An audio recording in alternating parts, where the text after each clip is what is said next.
Discover Buick, one of America's fastest growing auto brands. See for yourself why Lexus and BMW owners are switching to Buick.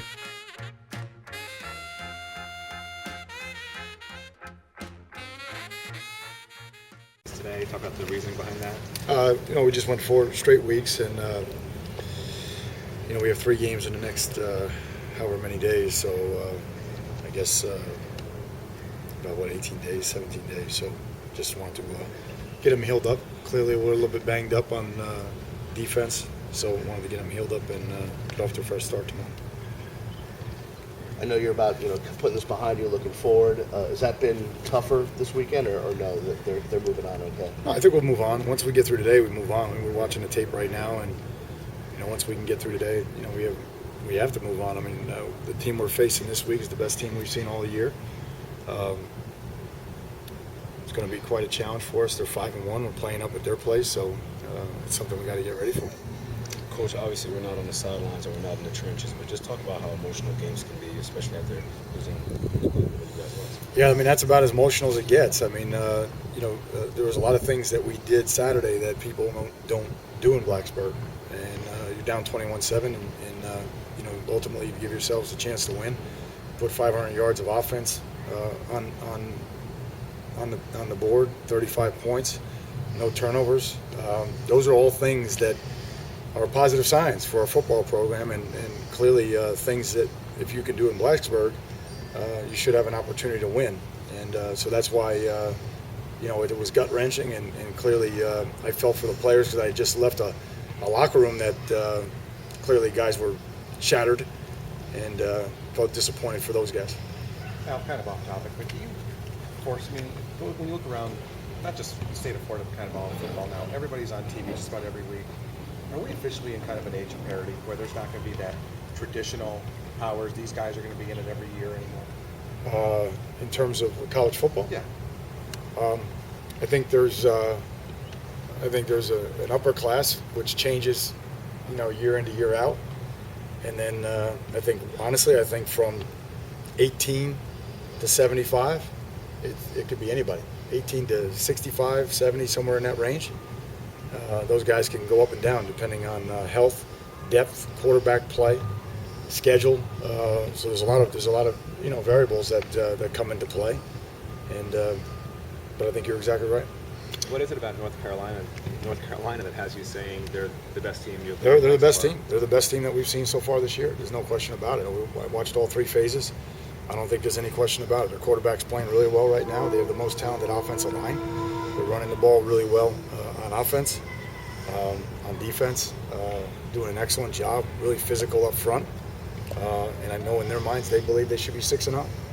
So this will be a great test for us in all 3 phases. Coach, on the new depth chart, there's a lot of oars on defense. Is competition one of the ways to maybe get the most out of guys at this point on that side of the ball? Well, we're not settled in yet. I mean, that's what the oars are for. I mean, we're hoping some guys, again, if you want to be a starter at Miami, you got to play at a championship level. So if we're not playing at a championship level, then they're still competing A, and then B. That also means, from our standpoint, is we're looking for someone to step up and separate themselves and practice and perform at that level. So clearly, we're not settled in yet on defense, and we need some inexperienced or young guys to step up and accept that responsibility. Before Jomo got hurt, how was he playing on defense, and how Very is well. he today? Very well. I don't really have an update for you. We're hopeful that he'll be okay, but he was playing very well. And, again, it's unfortunate.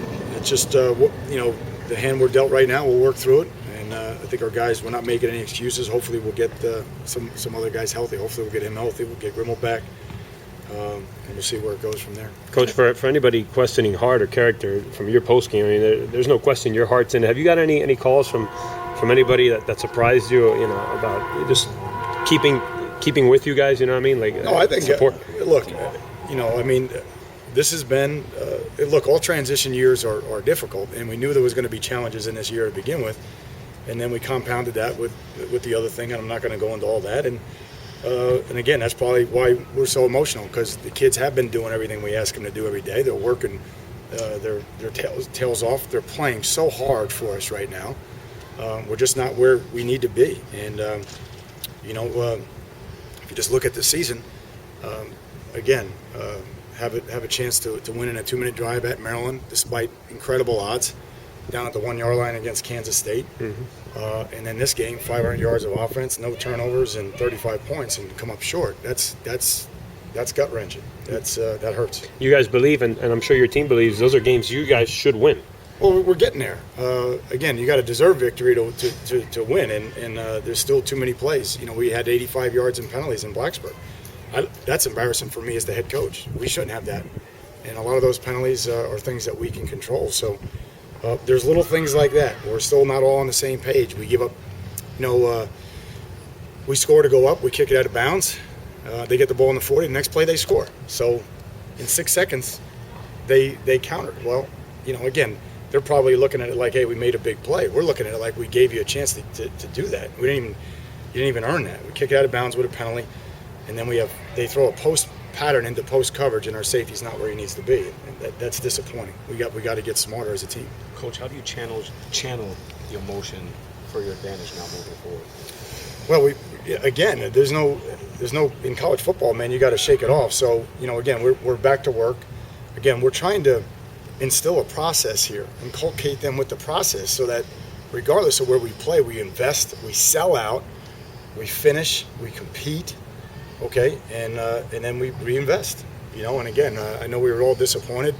I was, really disappointed. It was a tough day yesterday, but you wake up Monday, you look at the film, you know who you're playing, you know what you got to do and what you have to improve in, and you move forward. So as bad as that was, as much as that hurt, it's a great opportunity here to go to Chapel Hill this weekend. And that's what's great about college football. And all that, but how much of that process was managing expectations, especially at a place like this where everybody thinks something is like a birthright every year? Yeah, again, that's why I came to Miami. So I'm not about to manage the external expectations again, but put those expectations on me. Let me teach, and the staff teach the young guys what the process is, because we still don't understand it, and we don't know what it means to be a smarter, more disciplined, and tougher team all the time. And clearly we're in good condition. Clearly we're in good condition. We're playing with energy. We're outscoring our opponents in the fourth quarter. But we need to start better. We need to eliminate the things that are causing us to lose. And penalties, missed assignments or mental errors, turnovers, those types of things. We have to get to the point where we can control. But I'm not worried about the external. I'm worried about teaching them the process, how to prepare and how to compete. And we're making progress there. We just have to get over the hump. Coach, when there's a process, there's a light at the end of the tunnel that usually a head coach has a good idea of where it is. How do you get the kids to buy into that? Well, I think they're seeing it. They're seeing the results of their work. And again, we just have to make sure that we don't look for external affirmation. I think that's one of the biggest things coaching at Miami. We have a lot of guys that look for external affirmation. They're looking for, hey, am I on the highlight reel, or am I in the blogs, or hey, am I a preseason this or that? And we got to get away from that. We got to get to being a team that executes every day and is process driven, and then let the outcome take care of itself. So again, part of the challenge for us as a staff is to make sure that everybody's on the same page on offense, defense, and special teams. And part of that, to be quite honest, is humbling for the kids, because many of them think they're way better than they are. And they just have to understand they have to execute their role, and no matter what that role is. And that's why having Nate Golston and Fentress run down on kickoffs and execute their role is great for our team, because there's the guys that were scout team guys and beat out guys that are scholarship guys to get in the game and make an impact on the game. And that's what we need more of. Now, what's the status of Jermaine Johnson? In terms of? I don't know, he did travel, correct? Jermaine did not travel, no. He's not in the too deep right now. Okay. So, the status is he's got to get better. He's got to get better. He's got to keep working hard. And again, he's got to be consistent performer on a daily basis. And again, there's a lot of competition right there on the offensive line.